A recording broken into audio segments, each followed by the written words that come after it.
Pinapatay niya ang online seller na kumare niya para takasan ng utang na 13 million umano. At pumunta siya sa lamay.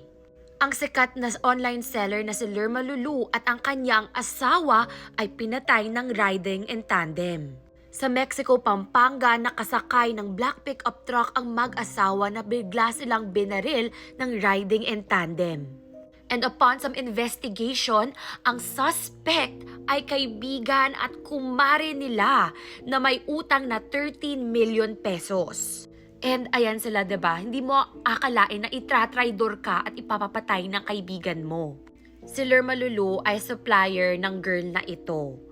Tapos yung utang ni girl umabot ng 13 million at hindi niya binabayaran. So si Lerms Lulu nag-post about marunong magbayad ng utang sa FB. Sa halagang 900,000, siya at ang kanyang asawa ay nag-hire ng hitman na ita-target si Alvin at si Lerma